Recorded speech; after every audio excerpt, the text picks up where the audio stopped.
Americans around the country feeling the pinch, my friends. Consumer prices surging, the highest rate in over 3 decades as Biden's policies and his supply chain crisis hits Americans' wallets. Joining me now to weigh in, editor-in-chief for TrishIntel.com and the host of the Trish Regan Show, Trish Regan herself, and political analyst and host of Mark Halperin's Focus Group, which you can catch right here on the weekends on Newsmax. Mark Halperin, great to see you both as always. Trish, it's a rude awakening at the pump. Americans are protesting by adding stickers of Joe Biden with the phrase, "I did that."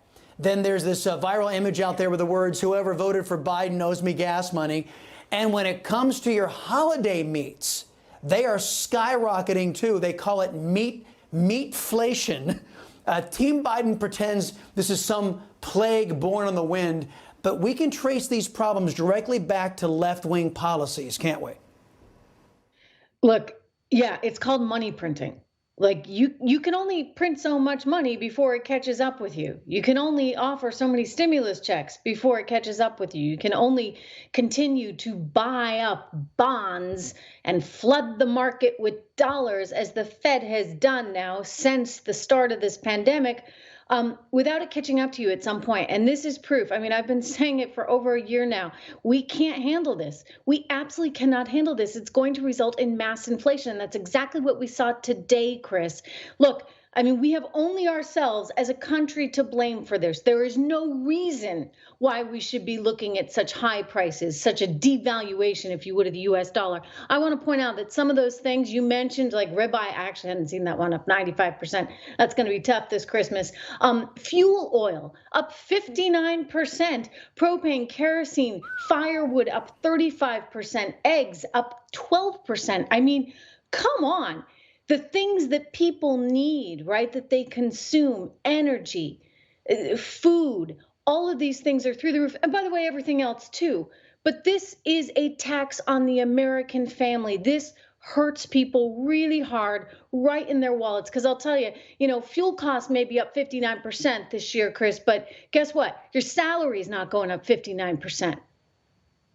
That's true. And Biden's out there saying that inflation, that wages are growing faster than inflation. It's an out-and-out lie. It's a provable, demonstrable lie.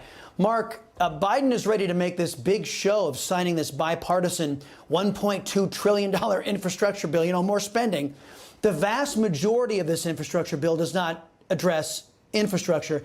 The old saw goes, it's the economy, stupid. Now, when Americans are struggling with their own budgets, trying to make ends meet, how excited, politically speaking, now do you think the American people are going to be to say, oh, look, my government there, look at how they're spending trillions?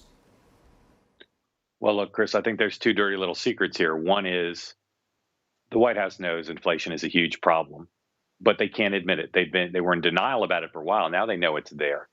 They're hearing from people every day. They may be insulated in their government jobs from some of it, but they all have friends and relatives around the country who are telling them.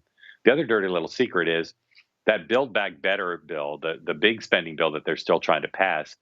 That's the whole Biden agenda. It's the whole Pelosi, Biden, Schumer, Harris agenda. They can't pull back on that, even though, as compared to the infrastructure bill, it's hugely inflationary. Almost any expert will tell you to start spending all that additional money. If we build efficiently, if we're able to do it, roads and bridges and airports and broadband, that doesn't have to be inflationary. That could actually help our productivity. This other bill, though, could be hugely inflationary, but they can't admit how bad inflation is. They have to pretend that this bill will actually help inflation. And there are very few economic experts who don't get a paycheck from the federal government who would tell you that's even possible. Hi, Rob Carson here. If you love watching Newsmax, you're really going to love listening to our new podcast. It's called the Newsmax Daily. I host it, and I give you the best briefing of the big news of the day, top newsmaker interviews, and even, yes, a few laughs. I know it's hard to believe. So if you're driving, walking, exercising, just about anywhere, you can connect with the Newsmax Daily with me, Rob Carson. Find our podcast online or go to iPhone, Spotify, iHeart, Stitcher, and more, and start listening today.